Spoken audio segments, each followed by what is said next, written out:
আহমেদাবাদের নরেন্দ্র মোদী স্টেডিয়ামে হৃদয় ভাঙে রোহিত শর্মা। অস্ট্রেলিয়ার কাছে ফাইনালে হার মানে টিম ইন্ডিয়া। সেই রাতের অভিজ্ঞতা শেয়ার করলেন ভারত অধিনায়ক রোহিত শর্মা।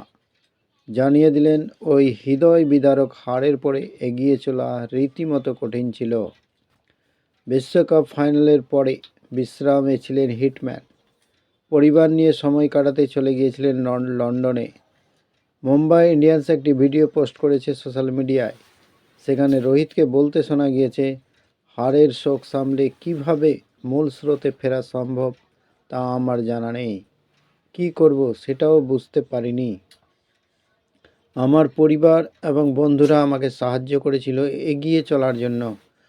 সব কিছু হালকা করার চেষ্টা করে গিয়েছি। সেই হার হজম করা খুব কঠিন ছিল, কিন্তু জীবন এগিয়ে চলে, এগিয়ে যেতে হয়।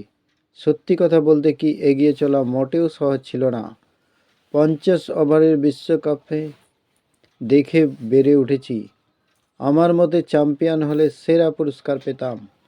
বিশ্বকাপের জন্যই এতগুলো বছর পরিশ্রম করেছি আমরা। কিন্তু শেষ মুহূর্তে যদি সাফল্য পাওয়া না যায়, তাহলে হতাশই হতে হয়। বিশ্বকাপের প্রথম থেকেই দারুণ গতিতে দৌড়াচ্ছিল ভারতীয় ক্রিকেট দল, কিন্তু আসল দিনে ভারত মুখ থুবড়ে পড়ে। রোহিত বলেছেন, আমাদের তরফ থেকে যা করার সেটাই করেছি। যদি কেউ প্রশ্ন করেন কোথায় ভুল হয়ে গেল, তাহলে বলবো আমরা 10টি ম্যাচ টানা জিতেছিলাম। 10টি ম্যাচে ভুল যে করিনি তা নয়, প্রতিটা ম্যাচেই কিছু না কিছু ভুল হয়। নিখুঁত বলে কিছু হয় না। তবে রোহিতের নেতৃত্বে ভারতীয় দল যে ক্রিকেট তুলে ধরে বিশ্বকাপে, তা মানুষের হৃদয় জিতে নিয়েছে বলে মনে করেন হিটম্যান। ভিডিও এই পর্যন্তই। থ্যাঙ্কস।